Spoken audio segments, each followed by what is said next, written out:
नीति वचन 27 अध्याय। कल के दिन के विषय में डींग मत मार, क्योंकि तू नहीं जानता कि दिन भर में क्या होगा। तेरी प्रशंसा और लोग करे तो करे, परंतु तू आप ना करना। दूसरा तुझे सराहे तो सराहे, परंतु तू अपनी सराहना ना करना। पत्थर तो भारी है और भालू में पोच है, परंतु मूढ़ का क्रोध उन दोनों से भारी है। क्रोध तो क्रूर और प्रकोप धारा के समान होता है, परंतु जब कोई जल उठता है तब कौन ठहर सकता है। खुली हुई डांट गुप्त प्रेम से उत्तम है। जो घाव मित्र के होने से लगे वह विश्वास योग्य है, परंतु बैरी अधिक चुंबन करता है। संतुष्ट होने पर मधु का छत्ता भी फीका लगता है, परंतु भूखे को सब कड़वी वस्तुएं भी मीठी जान पड़ती हैं। स्थान छोड़कर घूमने वाला मनुष्य उस चिड़िया के समान है जो घोंसला छोड़कर उड़ती फिरती है।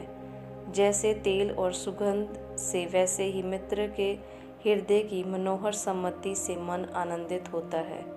जो तेरा और तेरे पिता का भी मित्र हो, उसे ना छोड़ना, और अपने विपत्ति के दिन अपने भाई के घर ना जाना। प्रेम करने वाला पड़ोसी दूर रहने वाले भाई से कहीं उत्तम है। हे मेरे पुत्र, बुद्धिमान होकर मेरा मन आनंदित कर, तब मैं अपने निंदा करने वालों को उत्तर दे सकूंगा।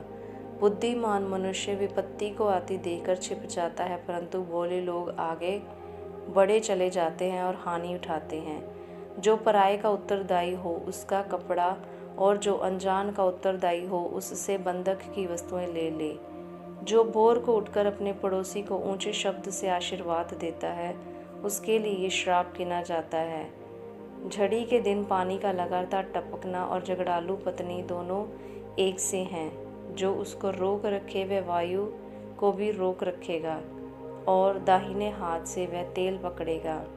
जैसे लोहा लोहे को चमका देता, वैसे ही मनुष्य का मुख अपने मित्र की संगति के कारण चमकदार हो जाता है। जो अंजीर के पेड़ की रक्षा करता है वह उसका फल खाता है। इसी रीति से जो अपने स्वामी की सेवा करता, उसकी महिमा होती है। जैसे जल में मुख की परछाई मुख को प्रगट करती है, वैसे ही मनुष्य का मन मनुष्य को प्रगट करता है। जैसे अधोलोक और विनाश लोक, वैसे ही मनुष्य की आंखें भी तृप्त नहीं होती। जैसे चांदी के लिए कुठाली और सोने के लिए भट्टी, वैसे ही मनुष्य के लिए उसकी प्रशंसा है। चाहे तो मूर्ख को अनजान के बीच ओखली में डालकर मूसल से कूटे, तो भी उसकी मूर्खता नहीं जानेगी।